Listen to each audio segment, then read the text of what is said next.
Well, I mean, there's something about Jay Roach and Tony McNamara's script and Benny and Olivia, and were you going to say no? No. We were going to say yes. Yes.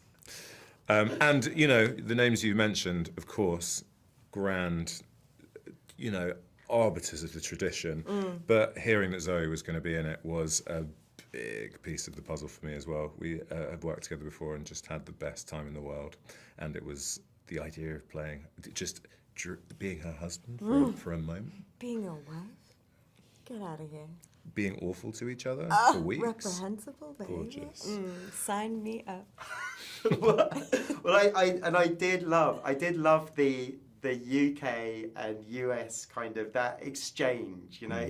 It's a very fond relationship where we also both enjoy the kind of middle ground, where the grey area between our cultures and humours and sensibilities. Was that something you could bring a bit of yourself to in that sense, Zoe? Albeit with a tight script. Yeah, I mean, man, when you get to read a Tony McNamara script, what a treat! And then, all the world is so robust, and it is, it's going to be a fun project where you're reading the script, but you're kind of also wanting to get out of your seat and do it. But I liked Sally's romanticization, the way in which she what is the word? Romanticized. Yeah, romanticizes English culture, and I think we do that a lot in the States. And I am an Anglophile, and so that came easily to me. But it's fun to explore those silly things within the film. That was a treat. Yeah, totally. And I just, in my sort of handful of experiences working with Americans and over there and stuff, I do find that there is this magic experience, which is that these people who you've admired for so long, that you've only kind of seen in things, and they become kind of, the idea of knowing them is impossible. And then you do, and you realise the reason that you like them so much is because you share a sensibility, weirdly, which feels almost like you're punching a little bit by saying that. But I'm not talking about from a qualitative standpoint. I mean, just it's amazing to be sat in a tent with Andy Samberg and Kate and go oh, we find the same stuff funny, and we sort of approach conversations in the same way, and it's really exciting to know that people, if you kind of invested in comedy to that extent, you're probably going to get on. It sort of makes the world feel small in a really nice way. It does make sense, right? Yeah. I won't ask you to each describe your character, but would you describe each other's characters? Tell me about you as a couple in the film. I just wanted to go back 1 second. When I just gave my answer and you said that's lovely, I went, which I wish I could take back. It caught me so off guard, and I didn't know what to do with how flattered I was by it. But that's what's really funny is we got to explore this when we worked on the after party, but I feel like every time we're together, you're just existing and I'm going, like that, love that. And then Jamie's just stop doing that. I'm not. No. And my existence is me just sort of quivering for sort of 24 or however many hours I'm with you for. But it does feel really American and really English. Oh, yeah, of course. My earnestness and exuberance and your deflecting. High shoulders. Your low shoulders. Yeah, lowest shoulder. I love that. No acting required whatsoever. Oh, whatsoever. No, just point the camera, shoot, let's go. Oh, gosh. Okay. Sorry. What was so you're. I'll describe each other's characters. Describe the relationship. I think that Sally is a callous nightmare. Who's kind of. I guess that she kind of spins on an axis of desperately. I don't know. I think her power is sort of pushing Rory down, and she has every right to. I think it's almost like she's brought a kind of snivelling weakling know-it-all into the fray, because it's well, I don't mind pushing him down in order to push myself up. It's I don't want to do that to someone nice, but so let's get this boring loser along, and just be horrible to him because I need to be horrible to someone.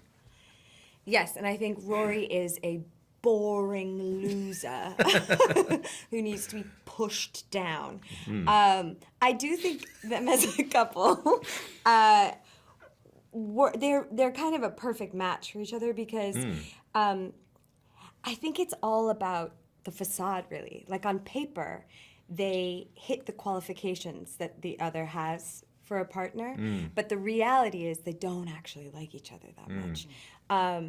And I think that's a really clever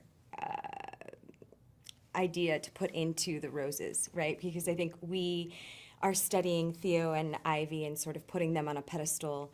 And then when they start to fall apart and their cracks are revealed, it becomes very evident how gaping wide our cracks are.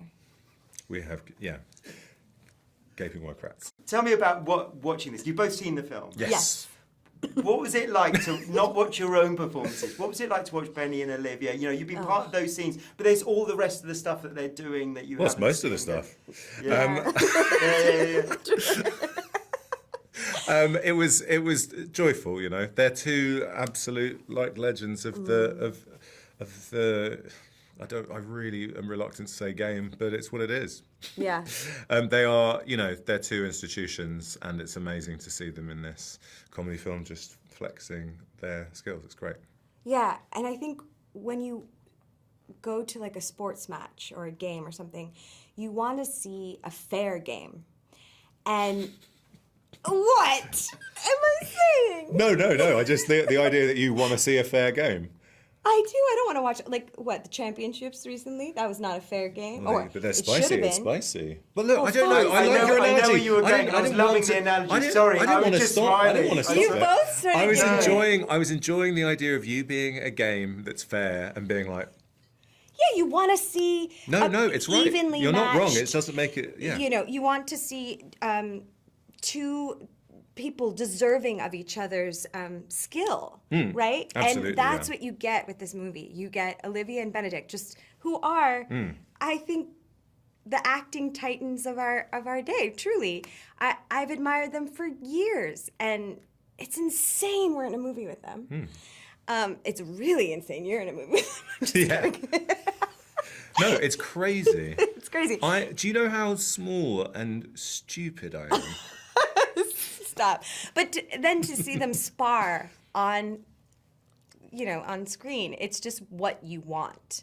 And it's a good match. It's a good match. I've got 1 minute left, so just to ask, the scenes look like a lot of fun. I know that making comedy is not necessarily a lot of fun sometimes, but when you're around that dinner table and you've got those people in front of you and you've got Jay at the camera, watching your performances, is that a good time?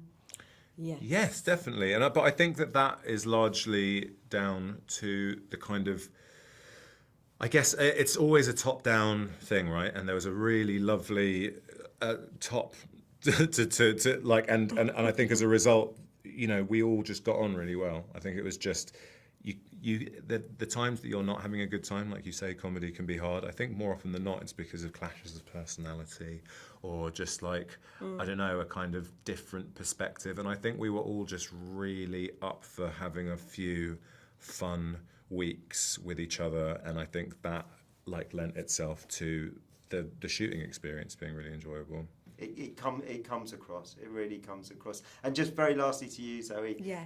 One sentence to describe this film, if you can bring it to mind. How would you describe it?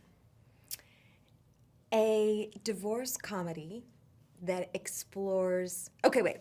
An entertaining divorce comedy that explores the delightful and hellacious chaos of marriage. Woof. Wow. You just did the post. They've done the poster. That's a shame. You could have done another. Look, there you go. It's nice to meet you. Hey, thanks for watching. Don't forget to like and subscribe.